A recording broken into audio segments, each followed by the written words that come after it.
Assalamualaikum warahmatullahi wabarakatuh. Kami dari kelompok 39 Magang 2 dengan dosen pembimbing yaitu Bapak Lutfi MPD. Dalam video kali ini kami akan mempresentasikan video pembelajaran kami yang sebelumnya sudah melakukan observasi di SDI Rabbani Islamic School pada hari Senin tanggal 10 Januari 2022. Dan dengan anggota kelompok yaitu saya sendiri Nurul Aziza dengan NIM 2019820095 dan Aulia Siswandari dengan NIM 2019820020. Lalu ada Barodea dengan NIM 2019820103. Selanjutnya ada Firda Sabila dengan NIM 2019820281. Lalu ada Nisha Fahira dengan NIM 2019820001. Dan yang terakhir ada Sylvia Handayani 2019820121. Dalam video pembelajaran kali ini, kami mengambil tema ciri-ciri makhluk hidup untuk materi kelas tinggi.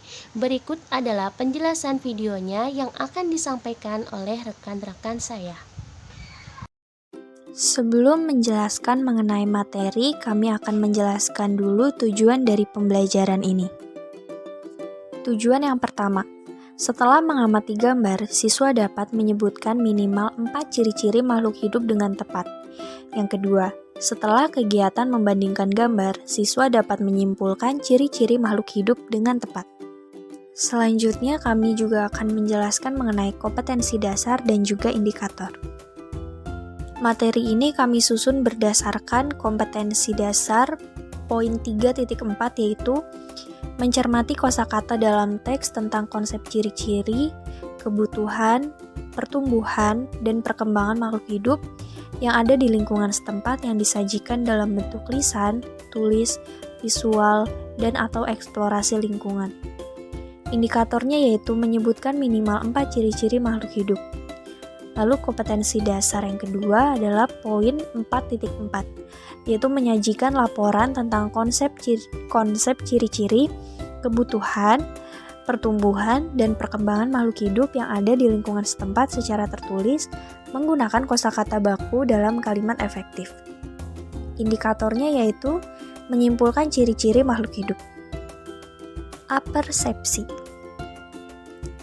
Yang pertama, yaitu melakukan kegiatan refleksi yang mampu memberikan suasana belajar yang nyaman dalam pembelajaran yang sedang berlangsung. Materi yang diajarkan selalu berkaitan dengan kehidupan sehari-hari.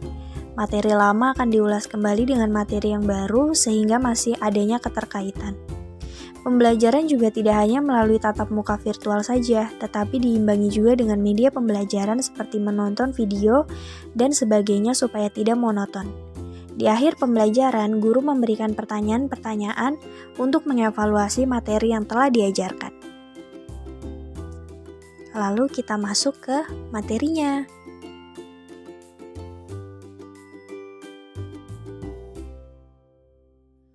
Ciri-ciri makhluk hidup. Tuhan menciptakan makhluknya dengan bentuk yang sempurna. Setiap makhluk hidup memiliki ciri-ciri khusus dengan tujuan tertentu. Tujuan tersebut untuk memperoleh makan, mempertahankan hidup dari keadaan alam, dan serangan musuh. Ciri-ciri hidup ini juga menjadi karakteristik makhluk hidup tertentu untuk diklasifikasi seperti jenis makanannya, habitatnya, bentuk tubuh, dan cara bergeraknya. Ciri-ciri umum makhluk hidup. Yang pertama, bernafas, bergerak, bereaksi terhadap rangsangan, tumbuh dan berkembang biak, mengeluarkan zat sisa, dan terakhir, beradaptasi. Yang pertama, kita akan mempelajari tentang ciri-ciri morfologi pada hewan. Kelelawar. Kelelawar merupakan satu-satunya mamalia yang dapat terbang. Jenisnya terdiri atas kelelawar buah, kelelawar ikan, kelelawar lidah panjang, kelelawar katak, dan kelelawar vampir.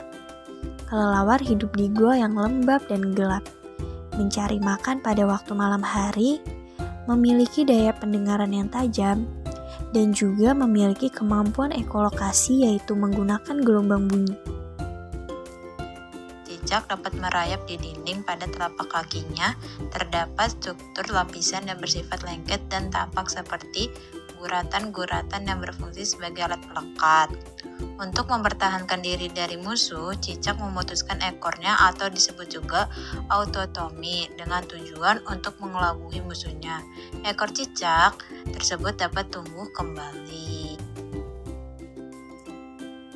Bunglon dapat mengubah warna tubuhnya sebagai tanggapan terhadap perubahan suhu dan cahaya di sekitarnya, atau biasa disebut mimikri. Bunglon juga memiliki kemampuan untuk menyamar yang membantu bunglon untuk menangkap mangsa dan menghindari pandangan daripada musuh. Selanjutnya, bunglon memiliki lidah panjang dan lengket untuk menangkap mangsa dan membawanya ke rahang. Bunglon juga memiliki mata yang dapat berputar dan dapat melihat ke segala arah. Bunglon juga memiliki kaki yang dapat mencengkram seperti tangan agar dapat menggenggam dengan kuat. Selanjutnya ada burung hantu. Burung hantu mencari mangsa pada waktu malam hari dan tidur pada waktu siang hari. Burung hantu menggunakan mata dan telinga yang tajam untuk menangkap mangsanya. Dia dapat dengan cepat memusatkan bola mata dalam kegelapan. Pupil matanya dapat menyerap cahaya yang ada di malam hari, sehingga burung hantu dapat melihat walau cahayanya sedikit. Ketika berburu, burung hantu mengeluarkan suara sehingga membuat takut mangsanya. Gerakan mangsa yang ketakutan bisa terdengar oleh burung hantu, sehingga dia dapat menempungkan letak mangsanya. Bulu sayap burung hantu sangat halus dan lembut, sehingga burung hantu dapat terbang tanpa suara dan dapat menyambar mangsanya dengan diam-diam. Bebek. Bebek memiliki kaki yang berselaput sehingga memudahkannya untuk berenang. Memiliki paruh yang berbentuk sisir untuk memudahkan mencari cacing di dalam lumpur. Bulu bebek selalu berminyak sehingga bebek tidak basah walaupun terendam lama di dalam air. Selanjutnya, yaitu ciri-ciri morfologi pada tumbuhan. Mawar. Siapa sih yang tidak tahu mawar? Tanaman mawar memiliki bunga yang indah. Namun, berhati-hatilah bila ingin memetiknya, sebab kalian bisa terkena duri-durinya yang tajam.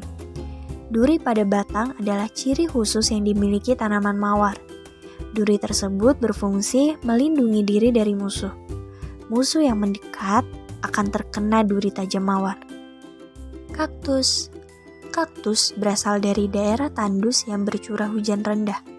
Kaktus memiliki bentuk beraneka macam. Ada yang berbulu seperti sikat atau batang berbintik-bintik besar. Ada juga yang berbentuk batang silinder.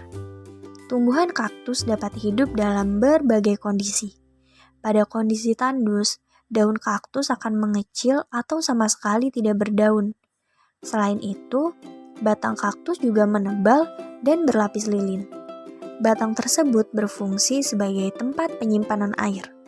Selanjutnya adalah teratai. Teratai tumbuh di perairan. Bunganya besar dan berwarna indah. Daun dan bunganya nampak di permukaan air, namun akarnya berada jauh di dasar perairan. Pada tangkai dan akar teratai terdapat rongga-rongga udara. Rongga-rongga udara ini yang membantu pernafasan teratai. Terakhir ada putri malu. Putri malu memiliki daun yang mengatup saat disentuh, seperti putri yang sedang malu. Dahannya halus, bercabang, dan berduri tajam. Duri tersebut yang melindunginya dari serangan musuh. Jika tanaman putri malu dipotong, umbinya dapat bersemi. Bahkan, batangnya yang dipotong mampu menumbuhkan akar baru. Selanjutnya, akar tersebut tumbuh menjadi tanaman baru. Setelah kita mempelajari ciri-ciri makhluk hidup, sekarang saatnya kita latihan soal. Siapkan buku kalian untuk menjawab soal-soal berikut ini ya.